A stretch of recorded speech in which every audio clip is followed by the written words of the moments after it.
para mim, a minha comunidade, é na comuna de Kinsimba, aldeia Yenga. Akwetu Yeveleli. O nome é um grande elemento de identidade cultural.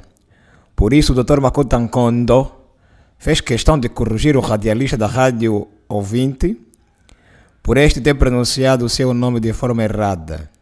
Ok, muito obrigado. Só que é corrigir bem o meu nome. Makuta Nkondo. Aquele Nkondo, você a pronunciar Nkondo. É asneiras. Ok. Sim, sim. Então é Nkondo. Nkondo significa imbondeiro. O inverso, o que eu estou a pronunciar é o quê? Aquilo Significa o quê? Você se baixar Nkondo é asneiras. Vai desculpar o termo, porque estamos na rádio, significa penteiro. Ok, obrigado. Então é Nkondo. Nkondo. Porque O em Kikongo é O, não é U. Mesmo algumas pessoas nos partidos políticos preferem o meu nome, esse prenome Augusto Pedro, quando não sou eu. Estás a ver? Makuta Nkondo para eles é muito atrasado.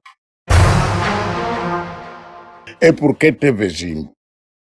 Porque teve Zimbo, ele diz teve Zimbo, eu diria teve Nzimbo com um aberto no fim.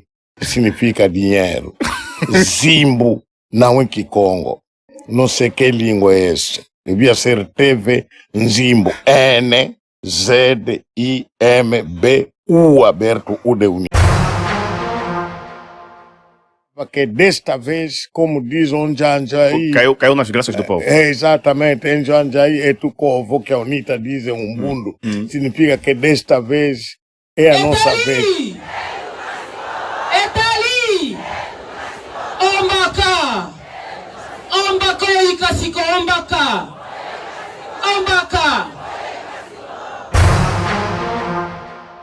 É o meu provérbio de Makatamankombo Maleke Sembwenzala significa os testículos de cabrito fizeram com que o cão passe fome.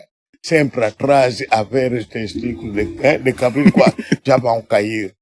É um fiozito que ligou aquele testículo, então vão cair e vão comer, os testículos não caem e o cão não come. Emboi viu como que entrou bombacala. O cão que está a passar por aqui é macho ou fêmea? Custa andar nu. Está tudo exposto. Não vale a pena questionar mais de ser macho ou fêmea. Uau, ele é catucala. É parlamento e fui. Como é que vamos ficar? O parlamento estragou-se. Nani diaco kutubovela. Quem mais vai nos defender? Em Kikongo se diz o fuanzo que vai canga. Um cadáver tem que ser sempre alguém à cabeça.